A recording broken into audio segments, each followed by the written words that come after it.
Man, I almost missed this one. Homebuilders, XHB. All right, move this sell and buy. All right, let's do this. Look at that. 2007, 2006, super duper high. All the way down. 2009, nice base. 2012, stage 2. On the monthly candle chart. And look at that. Not a tweezer top, but that's exhaustion candle, could I say? Go up, try to touch the sky, and boom, sellers come in, push it back down. And it's never reached those highs after that, guys, right here. But look, this is the monthly candle chart, guys. When you have action below it, you don't want to be in. You don't want to be playing up. If you have action above, you don't want to be playing down. And the more the action's below that 12-month average, see, it's starting to turn down right here. The more that trend's starting to form, guys. That means any action going upwards has more chances of getting pulled back down.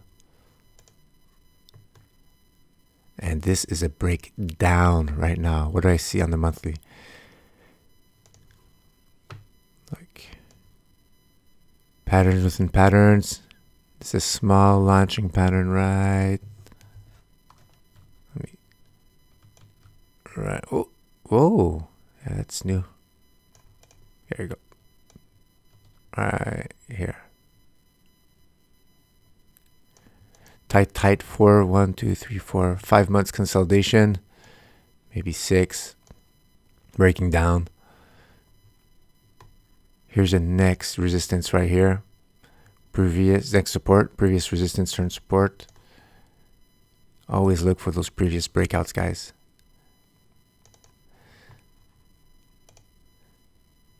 See right here what happened?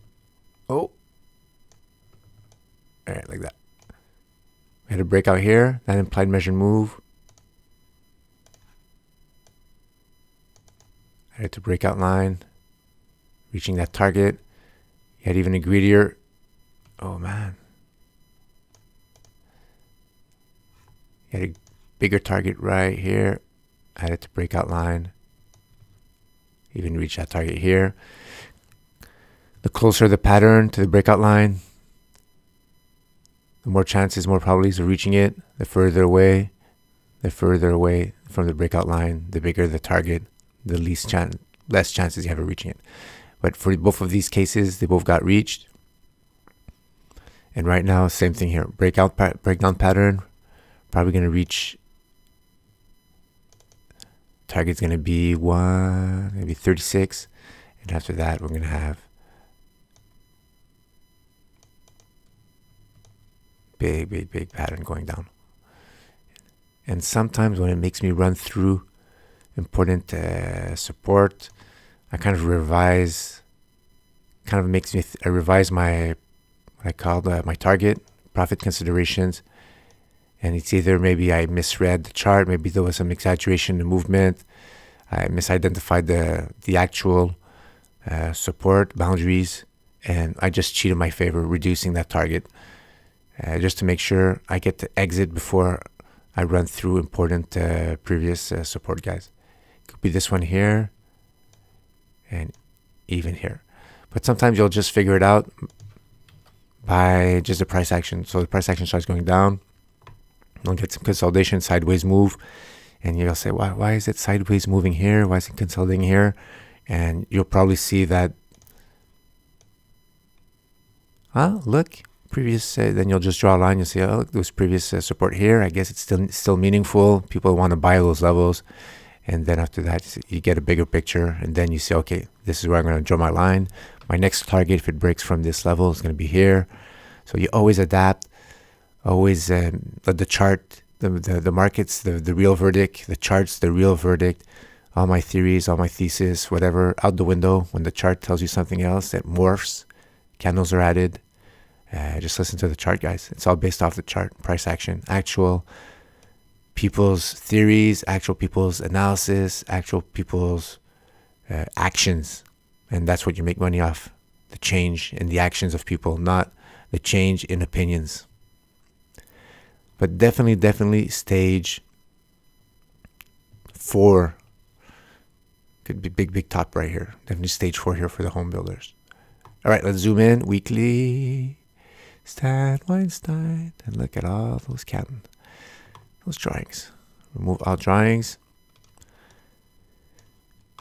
30 moving average really going down. Look at that. It went through the Ichimoku cloud and had the support here, bounced back up, zigzagged. Now you're out of the Ichimoku cloud. You're below. You broke out last week, man. We're 1 week too late, guys. I missed this one. Last week, right here, would have been perfect. Underperforming the SPX. Where's my arrow? Even here, start getting signs of underperforming the SPX. 30-week moving average going down. Price action below 30 moving average. But us, we don't get in because, thank you, he's a trader on stageanalysis.net, because of the Ichimoku cloud defined support. We're just going to wait it out. And you save all this time, save all this whipsaws. Right here, still, this candle here. On the crazy volume, man. Every time there's a crazy volume, there's some really technical breakdown happening. But we're still not in, not for us, not yet, because we're not below that weekly defined. But it's giving a lot of weight of evidence that we're out of the cloud, high volume, very negative sign on a down day. 30-moving average going down. The monthly candle, what does it look like right here? Let me draw just a line here. And even here, see on the monthly, we did not have a close below the low. This is the month we had that low. We had that weekly low. But that monthly defined breakdown line, we're not below it yet. So that's another reason, the higher prevailing trend. Make sure that your big brother watching out for you doesn't want you to get into whipsaws. Make sure it's aligned, guys.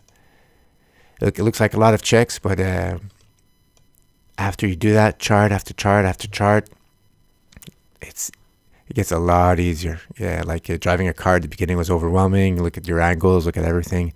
And today, you've been doing it for years, and you say, driving's easy, right? But you forgot how it was at the beginning. A lot of things to control. But eventually, look at that price action going back, hugging that 30-moving average. Pushing it back down, and this is it. You had decreasing volume on those up days, and now increasing red volume right here. And this is a full stage 4. Right now, the best entry, this entry would have been pretty cool, knowing that you could have probably had a pullback here to that breakdown line, close to the 30-week average. And right here at the sweet spot, you can put your sell stop above the high of that pullback once it starts going back down. So what's going to happen, you'll see also on the Mansfield relative strength, it'll probably go up a little bit. And then when it starts going back down, then you know, okay, that's my high. That's the high of the pullback. And then you have the 30-week average protecting you. You don't want to be in that stock if it goes above that. You have the high of the candle. You could even move yourself up just a little higher above the previous highs of those weekly candles if you really want to make sure that you don't get stopped out. But that gives you good risk to reward entry. Right now it's a little far, so if you get in here, same logic. If it pulls back, you have all this delta here, so you're gonna have to take a smaller position size, and you might have to bear a few more weeks into the stock where it's going to pull back, and it's going to wear on your patience, and you might panic and say, it's on stage 4, everything's looking great, it's going back up. Well, those are the risks, and you have to plan that out before. And if you understand these plans, if you think out loud like I'm doing right now, if you get in here and it pulls back, but you know that it was pulling back, you know that you entered a little late, then you'll expect it, and you'll be able to, instead of panicking, you'll be able to look at the chart, observe if it's on low volume, and you'll see if the overall conditions still merit for you to be in. And that's it, guys. Stage 4 breakdown right now. And you could either wait for that pullback, see what happens, wait for the end of month, see if it still closes below that breakdown line. But definite stage 4, guys. All right, home builders.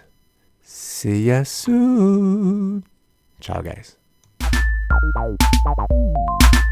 do, do, do, do, do, do, do.